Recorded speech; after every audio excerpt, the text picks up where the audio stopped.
The world looks at nature for inspiration in many ways.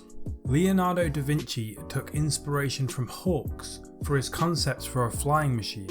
The Velcro on shoes was taken from those annoying burrs that get stuck to your dog's fur.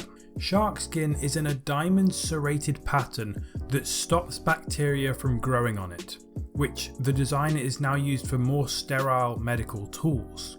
This is inventions inspired by nature. Japan, however, took inspiration from quite a strange creature. Japan has a lot of crabs. They should probably go to an STI clinic for that. But seriously, compared to the little tiddlers that we get over in the UK, Japan's crabs are like JoJo's stands. Like, you could literally picture one of these ones behind maybe like this guy. No wonder they took notice of them. And what are crabs famous for? Yes, crab sticks. Wait, I meant going sideways. The drivers of Japan saw this and they thought, why don't our cars do the same? And thus drifting was born. Really though, Japan's favourite vehicular pastime actually finds its origin story starting on the other side of the world, on a small island in the Irish Sea, the Isle of Man. The Isle of Man has a few exports that the world knows it for: the Bee Gees, Manx Cats, and the Isle of Man TT. Since I doubt a disco group or stubby-tailed felines affected Japan's racing scene that much, let's have a look at the TT, one of the most dangerous motorcycle racing events in the world. In 1962, one talented young Japanese rider would find that out the hard way. Kunimitsu Takahashi had entered the Isle of Man TT on the back of winning the first two races of the 1962 125cc season, and was entering the event with a ton of confidence.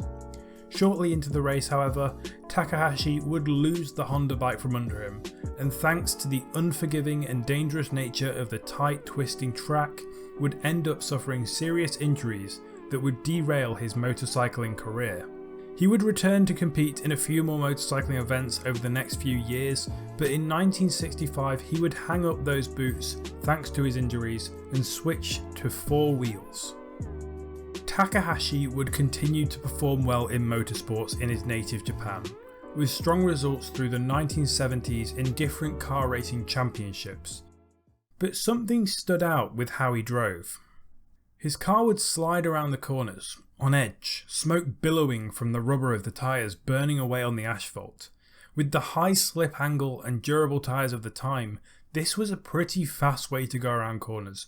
But much more importantly, it looked brilliant.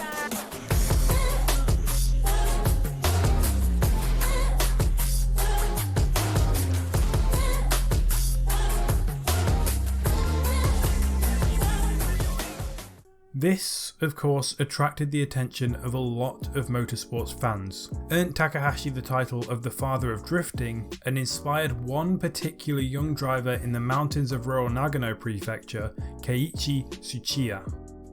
The Drift King, as Keiichi Tsuchiya is known, is to this day one of the greatest drifters of all time. Even at 65, he seems to have complete control of what shouldn't be controllable.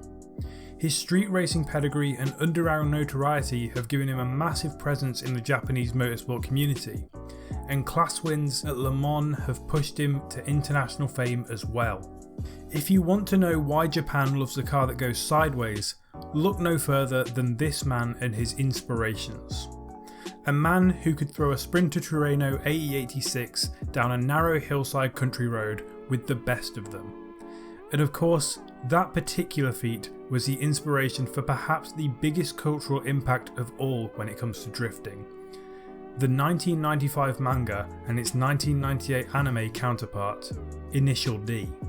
Takumi Fujiwara is a student who works part-time at a petrol station throughout the day, an unassuming kid who just wants to live a standard life in the Japanese countryside. He doesn't care at all about racing, and when his good friend and co-worker Itsuki Takeuchi goes on and on about the street racing scene, Takumi just doesn't have a clue. The street racing scene is big around this area of the Kanto region. with the Akina Speedstar's main driver Koichiro Iketani also working at the same petrol station. And when the Akagi Red Suns show up, the best team in the Gunma prefecture, the peace is disturbed. A commotion around the Akina Mountain Pass, the route that tests the best of the best street races. Sharp turns, twisting roads and large drops cover the route. Only the bravest drivers can conquer it. It just so happens that this is the route that Takumi takes as a tofu delivery driver for his father's business. A route he has driven in the early hours of the morning for 5 years straight now. A route Takumi knows every square inch of, every corner, the best entries, the best exits, everything. And he knows exactly how to drive it in his dad's delivery car, the Toyota Sprinter Trueno AE86. Of course, Kanto's biggest street racers don't take kindly to being overtaken, and when Takumi, on a delivery run, glides past one of the Red Sun's top drivers, one half of the Rotary brothers, Keisuke Takahashi, then he ends up poking a beehive that draws Takumi into the world of street racing and casts him as the king of the Mountain Pass, a crown he must defend from the greatest street racers across the country. Now that's as far as I'm going to mention in terms of the story, though I wouldn't say the story is the main driving factor for this series. It's decent, but it works mainly as like an Uber driver taking you between nightclubs. Like, yeah, you may hear something interesting along the way, but really you just kind of want to get to the next race as soon as possible. So why is this anime such a love classic by just about any motorsport and anime fan? Well, it's certainly not the animation. Like, yeah, this CGI wasn't awful for 1998 when Need for Speed looked like this, but looking back at it today, it doesn't quite hold up, even compared to, let's say, a PS2 game. So why does this stand out so much? Well, for one thing, I think the lack of competition in terms of racing anime definitely pushes Initial D to the forefront. It's a huge genre that should be covered well in anime. It's a decent part of Japanese culture, and yet I can count all of the decent motorsport anime that has aired in the last 20 years on one hand. The crazy yet fantastic Redline film, the quirky steampunk Trans Am racer that is Appare Ranman, the inspirational kart to F1 story of Capetta, and the city-based street racer Wangan Midnight. These series are all strong in their own rights, all have a decent amount of love shown to them, but they all lack the one thing that has allowed Initial D to stand out: the goddamn soundtrack.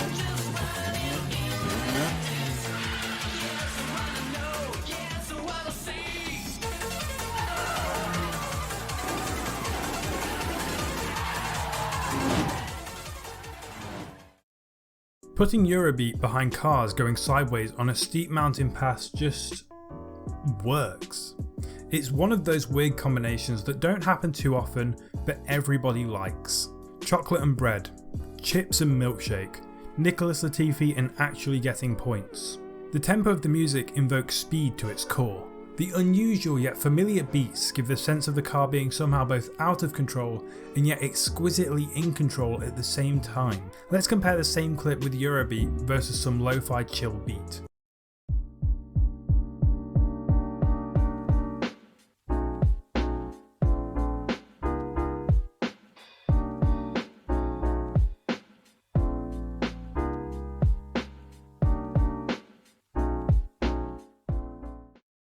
See, one felt much faster, much more exciting than the other. Well, it's either that or Eurobeat is just hype as shit, to be honest.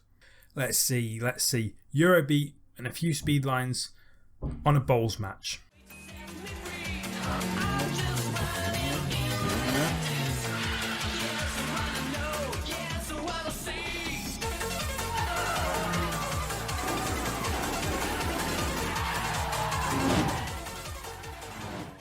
Yeah, I think Eurobeat is just great. But also, along with this lovely soundtrack is the fact that Initial D, unlike most of the other anime mentioned, leans so heavily into the drifting subculture of Japan that seeing a car pointing in the right direction in that show is honestly a rarity. If we want to get our fix of cars going forwards, well, we can watch all sorts of racing in real life. F1, F2, F3, WEC, BTCC, GT3, IndyCar, all are available to watch in some way or another. But drifting, well, you can argue that rally driving brings that here, and it's some of the greatest driving you'll see in your lifetime, but other than that, you won't be catching any drifting championships on TV at all, at least in the UK. This sort of restriction and then exposure to the whole drifting scene through Initial D, I think is something that made it stand out in the West. There just wasn't anything like it, and I doubt there will be in terms of racing anime in the future.